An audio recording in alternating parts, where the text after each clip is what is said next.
So this is about how they feel, which means basically this includes prostitutes and tertiary opinions, which is your opinion. And these are some statements that resonate throughout the interviews that we've read from prostitutes. They say, I don't need anybody's sympathy, which means that they're really resilient and kind of vexed with the sympathy that they get.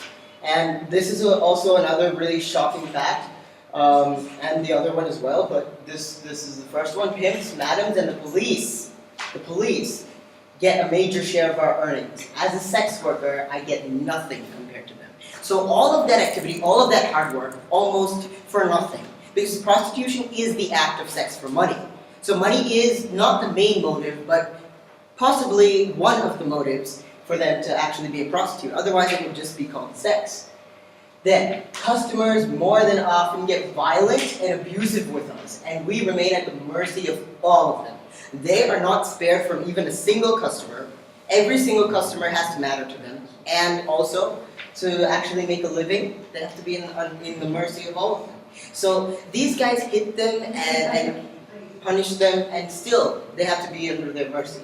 And another one is, I'm aware of HIV and AIDS and the use of condoms, but there are times when customers refuse to wear one and there's nothing we can do about it. Same as the last, they're at their mercy, so there's nothing they can do. Maybe it was better to get used to it than to cry over it. So finally, they have actually had a resolution, and they are coping with whatever difficulties they have in a good way, and they don't want anybody to rescue them from it. So basically this gives you a little history, okay? So to track where pornography and prostitution came from, you have to go into its past to understand it better. So it actually all started in ancient Babylon and Sumer, where prostitutes were actually given rights such as land rights, and when their fathers or husbands were diseased, it came to them. So they were actually, this is the beginning of giving them legal rights. Even if it's not for prostitution, they were recognized by society. And we have actually, kind of come back from that. Then biblical references means basically everything that you see in the Bible. There was a story about a prostitute who would sell her wares on the highway, and she comes from a biblical story. Basically, they also received quite a bit of respect. But if you go from Mesoamerica to Greece, that's where prostitution really starts to peak. Over here, you have selected places where prostitution can take place in brothels. You actually have legal rights for all the prostitutes. And if you go to ancient Rome, even the very rich men were encouraged to participate in such acts of prostitution. So then you move on to Asia, and it doesn't begin to decline as one may think, because in Japan, prostitution is really encouraged, and they were called women of pleasure. So they were given a very respectful title and a good name, and only if a select few people could engage with them. Then if we move on to the Middle Ages, that's where things start to go down and fall. This decline happens because the Middle Ages was a period of darkness, so it relates to actually the whole entire time. It's had an effect on even things like prostitution. But still, the church, very ironically, encourages prostitution, because they said that if you discourage that, you will actually you will promote other things because of lust. Promote things like rape and other stuff that they thought were sins. Then, this is actually the timeline of pornography, which takes off from where prostitution stops.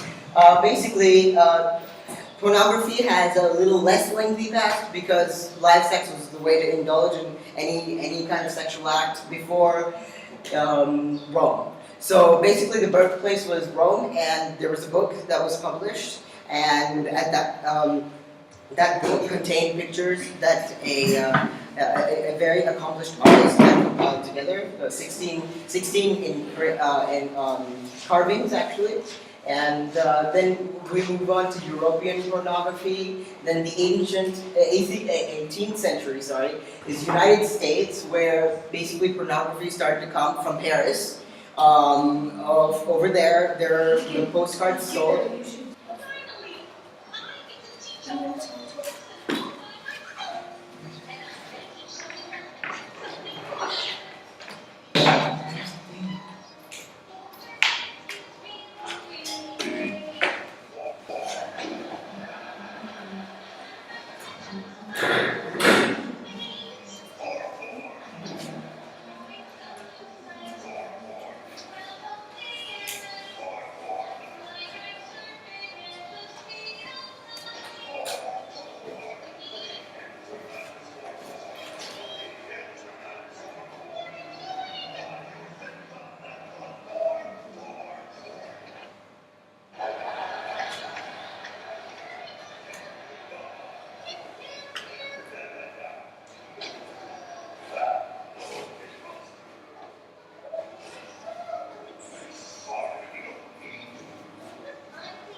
tell us what you want to show through that video? Okay, so since unfortunately you couldn't see that and it wasn't loud enough, otherwise it would be really funny.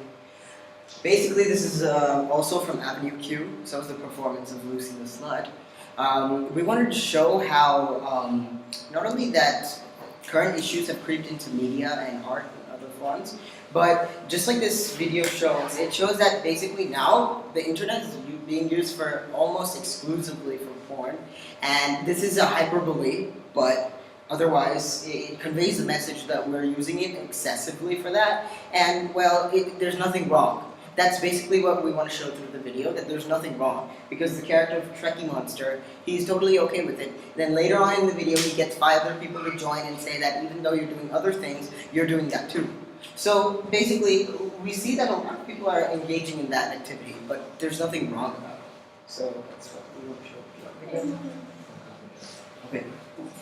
So this is a newspaper clipping that we found a few weeks ago, and it shows how Gaddafi, who was very well known for founding China, the modern China, he kept sex slaves, and those people were schoolgirls. And we feel that legalizing prostitution would help eliminate such acts.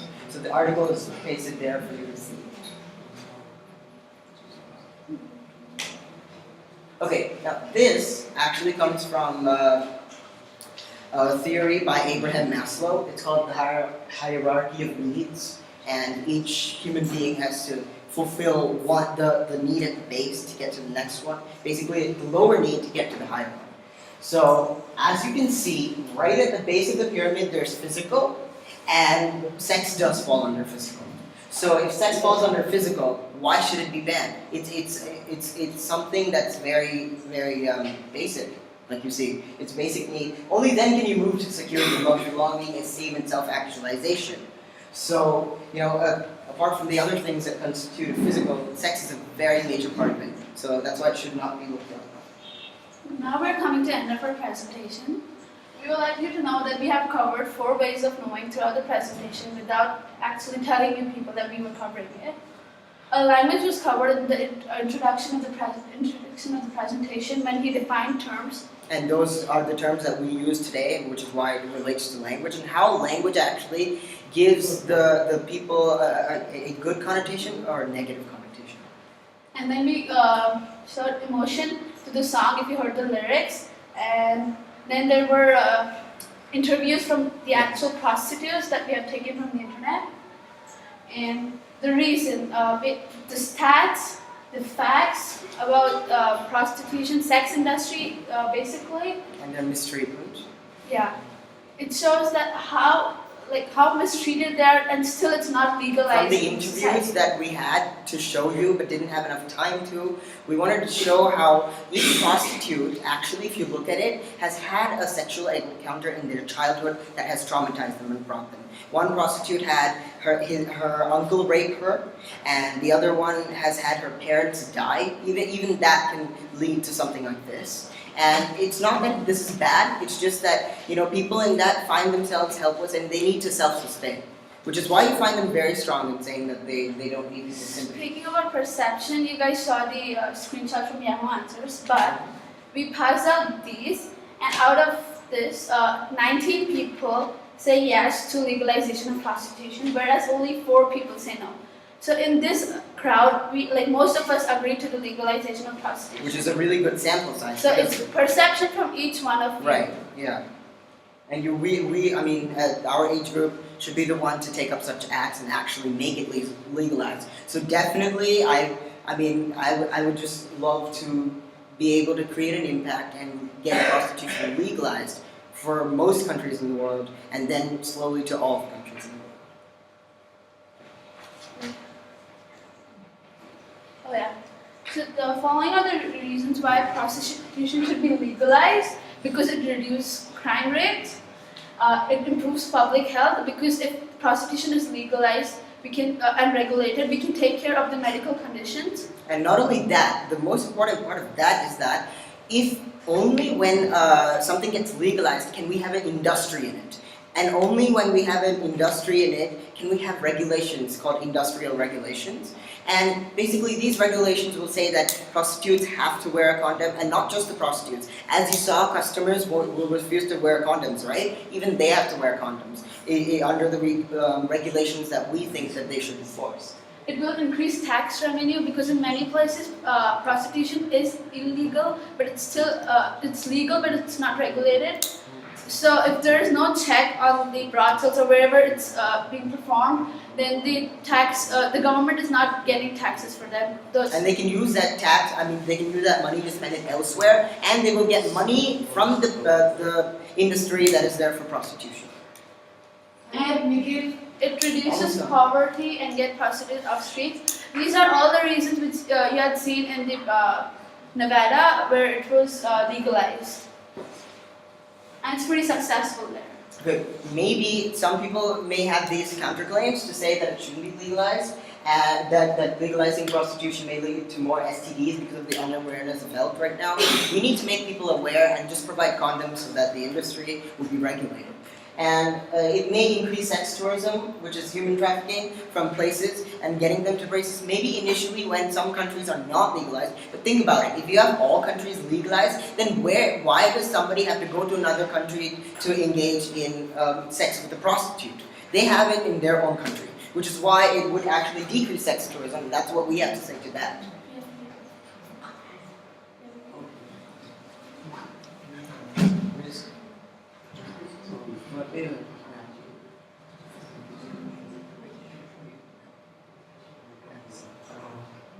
Okay, so we'll just show you a short clip from the video. Amsterdam is the red light district, and this is actually what we'd like you to see is the end because they have a message for us. But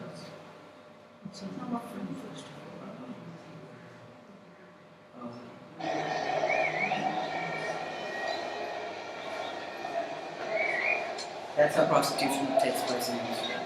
The whole industry.